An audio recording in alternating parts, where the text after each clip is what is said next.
السلام علیکم ورحمۃ اللہ وبرکاتہ، بسم اللہ والصلاة والسلام علی رسول اللہ وبعد۔ سوال یہ کیا گیا ہے کہ کیا نان مسلم ممالک میں سکونت اختیار کی جا سکتی ہے،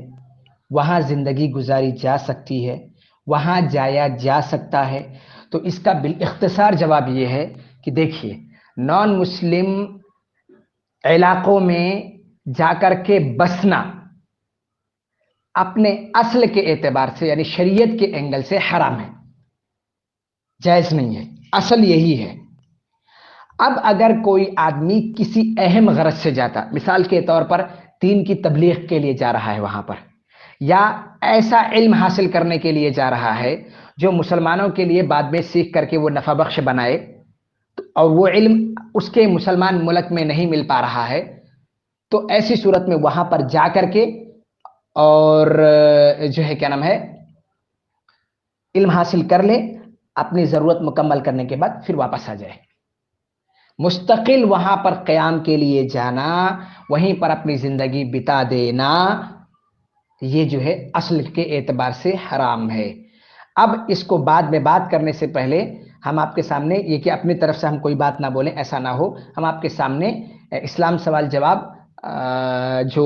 سائٹ ہے سعودی عربیہ کی، اس میں سے فتویٰ نمبر 13363 13363 نمبر کی جو اس نمبر پر جو سوال کیا گیا ہے وہ آپ کے سامنے سوال اور اس کا جواب ہم آپ کے سامنے سنا دیتے ہیں۔ سوال ایسے ہے، ایک سائل سوال کہتا ہے میں ایک مغربی ملک میں سکونت پذیر ہوں، یعنی ایک نان مسلم میں، اور الحمدللہ بغیر کسی تنگی اور رکاوٹ کے دینی احکام پر عمل کر سکتا ہوں۔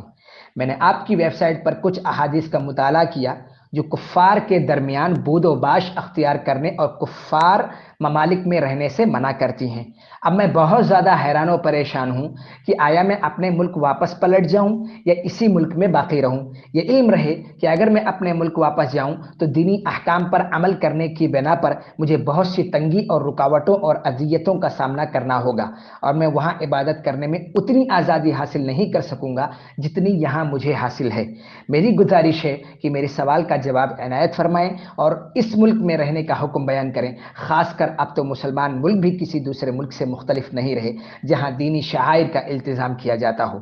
تو اب جواب میں فتویٰ کمیٹی والے کہتے ہیں، اصل بات تو یہی ہے کہ مسلمان شخص کے لیے مشرکوں اور کافروں کے درمیان رہنا جائز نہیں۔ اس حکم پر بہت سی قرآنی آیات اور احادیث بھی دلالت کرتی ہیں، اور صحیح نظر بھی اسی کے غماز ہے، یعنی اگر صحیح سوچ سے، اگر ہم عقل سے بھی دھیان دیں، عقل سے بھی اس پر جو غور کریں، تو عقلی دلیل بھی اس بات پر دلالت کرتی ہے کہ ہم کو کفار کے ملک میں نہیں رہنا چاہیے۔ قرآن کی جو دلیل ہے وہ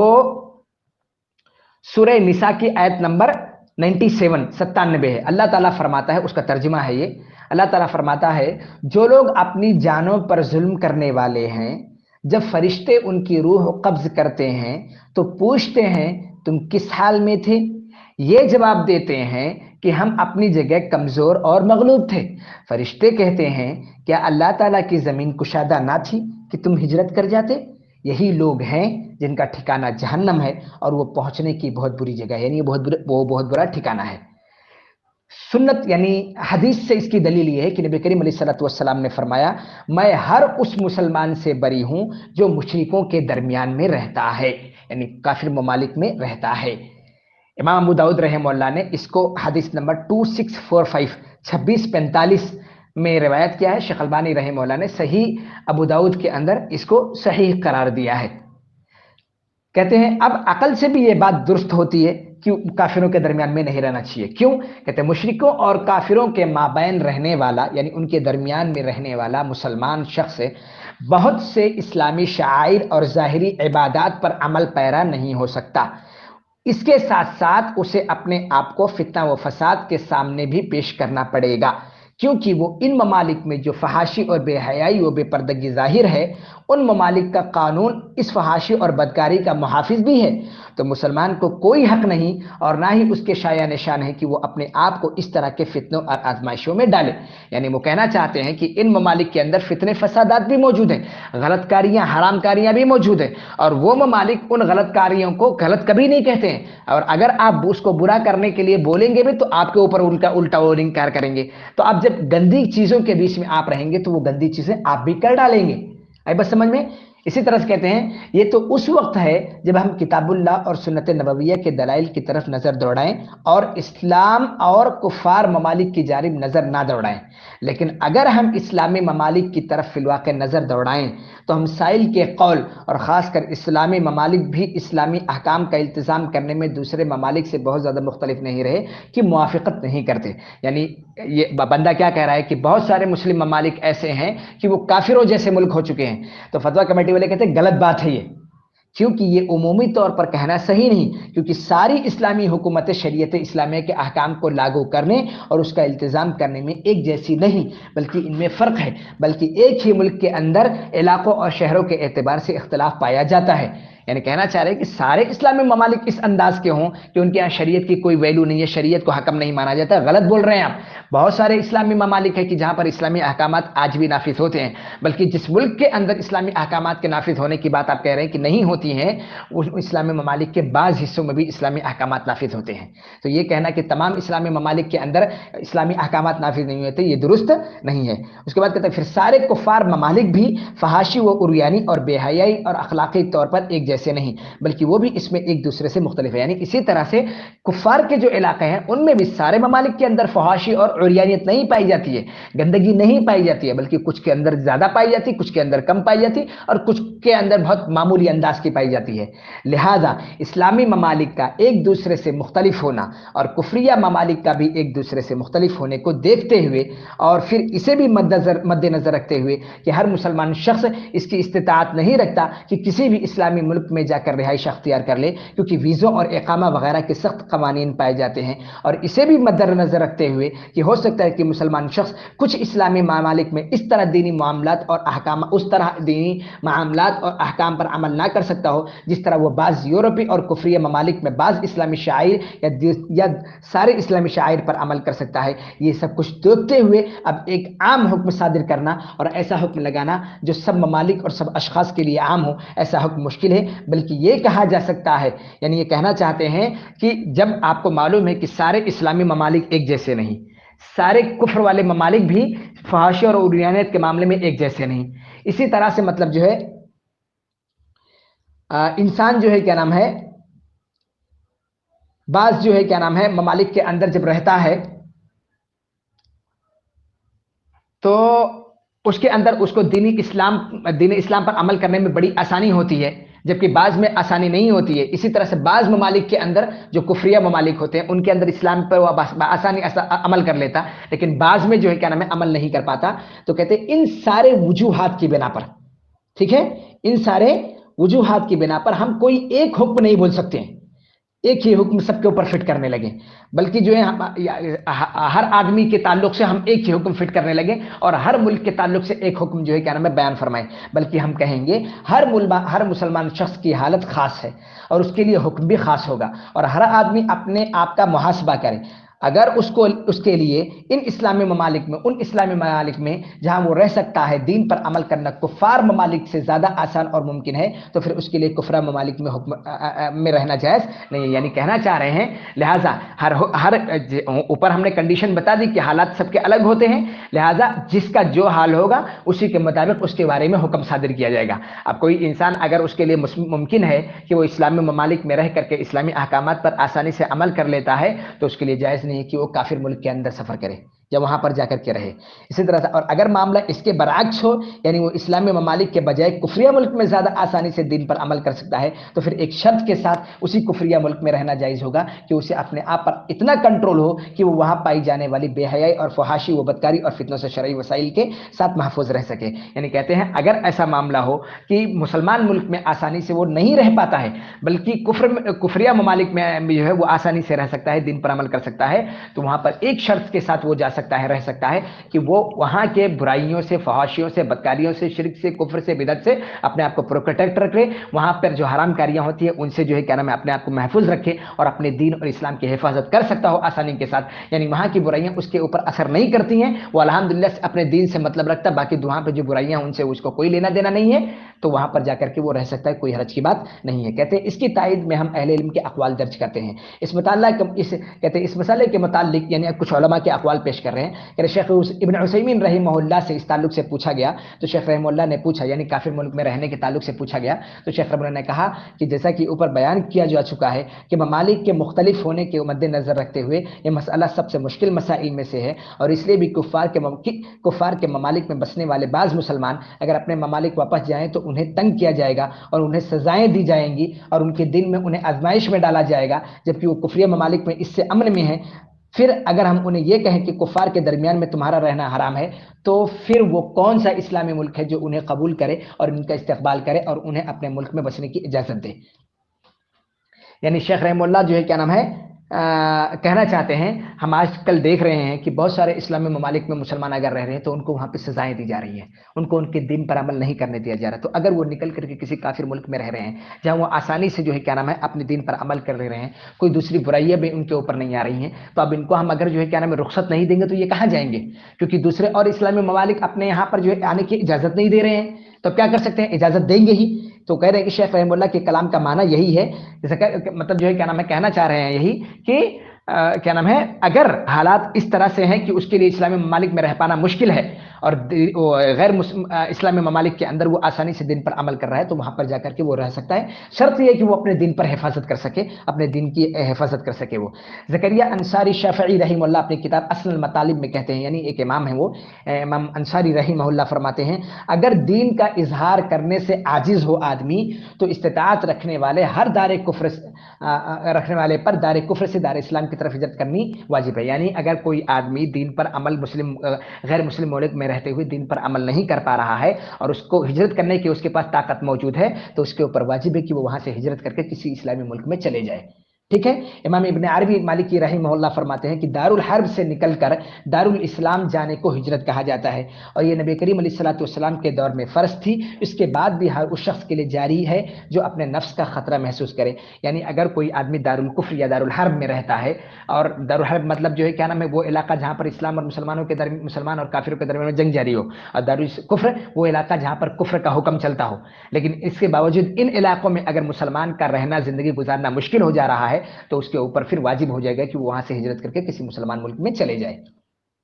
یہ بات نیل الاوطار میں موجود ہے، جلد نمبر 8 صفحہ نمبر 3333 کے اندر۔ حافظ ابن حجر رحمہ اللہ اوپر کی حدیث میں جو گزر چکا کہ مطلب میں ان لوگوں سے بری ہوں جو مشرکوں کے بیچ میں رہتے ہیں، اس کی شرح میں فرماتے ہیں میں مشرکوں کے درمیان رہنے والے ہر مسلمان شخص سے بری ہوں۔ تو حافظ ابن حجر رحمہ اللہ اس کی تشریح کرتے ہوئے کہتے ہیں اسے اس پر محمول کیا جائے گا یا اس پر محمول کیا جائے گا جو اپنے دین کے متعلق خوفزدہ ہو، یعنی مطلب جو ہے کیا نام ہے وہ آدمی جو اپنے دین کو کفر کے علاقے میں رہتے ہوئے، کافر علاقے میں رہتے ہوئے اپنے دین کو محفوظ نہیں رکھ پا رہا ہے، پھر بھی ان کے بیچ میں رہ رہا ہے، تو ایسے آدمی سے اللہ کے نبی صلی اللہ علیہ وسلم بری ہیں۔ کیوں؟ اس لیے کہ اس کے اب جب وہ اپنے دین کی حفاظت کافر ملک میں نہیں کر پا رہا تو اس کے اوپر واجب ہے کہ وہاں سے ہجرت کر کے وہ اسلامی ملک میں چلے آئے۔ اے بات سمجھ میں؟ اسی طرح سے یہ فتح الباری میں جو ہے کیا نام ہے حافظ بن حجر رحمہ اللہ نے حدیث نمبر 2825 کی شرح میں کہا ہے، 2825 کی شرح میں۔ اسی طرح سے موسوعہ فقہیہ میں بتایا ہوا ہے کہ دار الحرب ہر وہ جگہ اور ٹکڑا ہے جس میں کفریہ احکام ظاہر ہوں۔ دار الحرب کے متعلق احکام میں ہجرت بھی شامل ہے، یعنی دار الحرب کے تعلق سے بہت سارے احکام ہیں جن میں یہ ہے کہ دار الحرب سے ہجرت کیا جائے۔ اب کہتے ہیں فقہائے کرام نے دار الحرب سے ہجرت کے معاملے میں لوگوں کو 3 اقسام میں تقسیم کیا ہے، یعنی فقہائے کرام نے کہا ہے کہ دار الحرب سے ہجرت کرنے کے تعلق سے لوگوں کی 3 قسمیں ہیں۔ پہلی ان لوگوں کی قسم ہے جس پر ہجرت واجب ہے۔ یہ کون ہے؟ یہ وہ شخص ہے جو ہجرت کرنے پر قادر ہو اور دار الحرب میں رہتے ہوئے اپنے دین کو ظاہر نہ کر سکتا ہو، اور اگر یہ عورت اور اس کا کوئی محرم نہ ہو تو اگر وہ راستہ کو اپنے لیے پرامن سمجھے اور خطرہ نہ محسوس کرتی ہو یا راستے میں دار الحرب میں رہنے سے کم خطرہ ہو، تو یعنی کہنا چاہ رہے ہیں کہ مطلب وہ آدمی جو اپنے دین کی حفاظت دار الکفر میں نہیں کر پا رہا ہے، یا وہ عورت جو مطلب جو ہے کیا نام ہے محرم نہیں پاتی ہے لیکن اس کو لگتا ہے کہ مطلب جو ہے وہ آدمی جو دارالحرب میں رہتے ہوئے اپنے دین کی حفاظت نہیں کر پا رہا، چاہے وہ مرد ہو یا عورت ہو، حتیٰ کہ عورت بھی اگر راستہ معمون پا رہی ہے تو مرد اور عورت سب کے سب کو وہاں سے نکلنا واجب ہے، کیونکہ وہ اپنے دین کی حفاظت نہیں کر پا رہے ہیں۔ تو ایسے دارالحرب سے، ایسے جو ہے کیا نام ہے علاقے سے مسلمانوں کا ہجرت کر کے اسلام کی طرف جانا واجب ہے، اگر وہ اپنے دین پر مکمل عمل نہیں کر پا رہے ہیں۔ تو دوسری قسم ان لوگوں کی ہے جن پر ہجرت واجب نہیں ہے، یہ وہ شخص ہے جو ہجرت کرنے سے عاجز ہو، یا تو بیماری کی بنا پر، یا پھر دارالکفر میں رہائش رکھنے پر مجبور کیا گیا ہو، یا کمزور ہو، مثلا عورتوں اور بچوں کی طرح، کیونکہ اللہ سبحانہ وتعالی فرماتا ہے مگر کمزور مرد اور عورتیں اور بچے جو ہیلا کرنے کی استطاعت نہیں رکھتے اور نہ ہی وہ کوئی راہ پاتے ہیں، یعنی دوسرے وہ لوگ جن کو جبرن جو ہے کیا نام ہے کفر کے علاقے میں رکھا جا رہا ہے، یا ان کے پاس طاقت نہیں ہے کہ وہ ہجرت کر کے نکل کے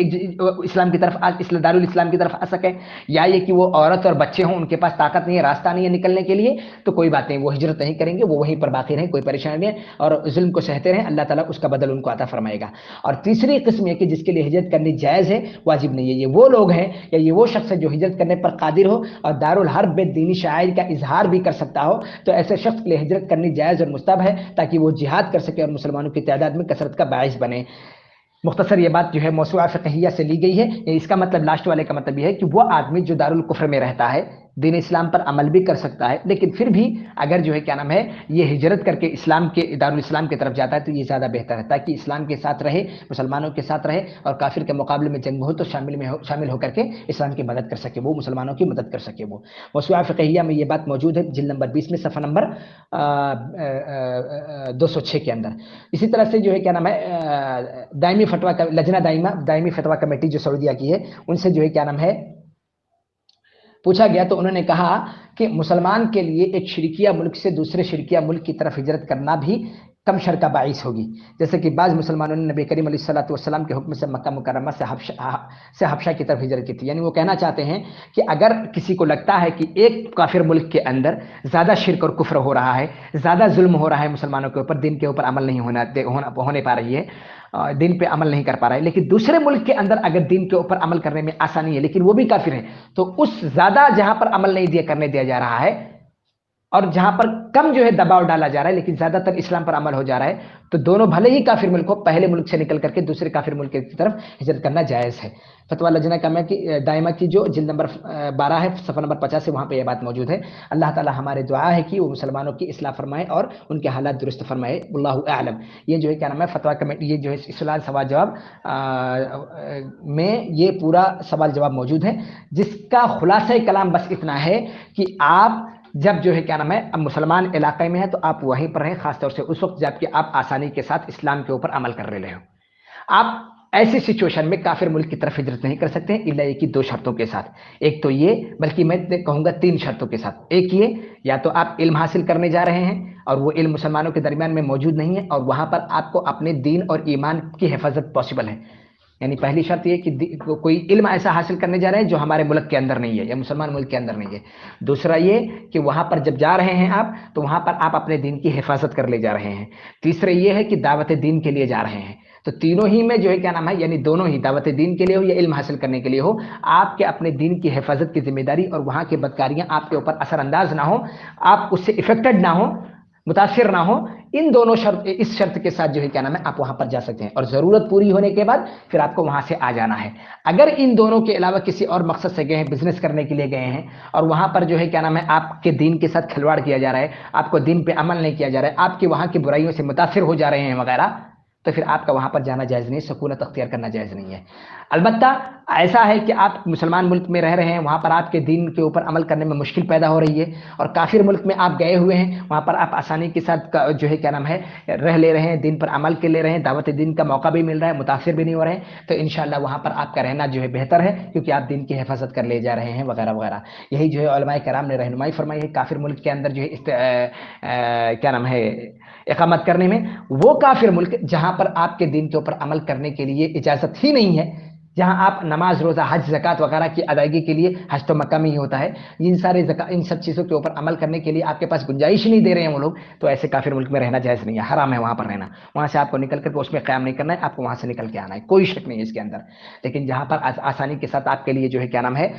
دین کے اوپر عمل کرنا پاسبل ہے، آپ وہاں کی برائیوں سے افیکٹڈ نہیں ہو رہے ہیں، آسانی سے اپنے دین پر عمل کر لے رہے ہیں اور فتنوں سے متاثر نہیں ہو رہے، دعوت دین کا بھی فریضہ الحمدللہ وقتاً فوقتاً ادا کر لے رہے ہیں، تو انشاءاللہ رہنے میں کوئی حرج کی بات نہیں ہے۔ لیکن ایسی کنڈیشن میں بھی اگر آپ اپنے مسلم ملک میں رہیں اور وہاں پر جو ہے کیا نام ہے دین کا کام کرنے میں آسانی رہے اور دین پر عمل کرنے میں آسانی رہے، تو آپ کا وہاں مسلمانوں کے بیچ میں ہی رہنا زیادہ احسن اور افضل ہے۔ واللہ سبحانہ و تعالی اعلم۔ السلام علیکم ورحمۃ اللہ وبرکاتہ۔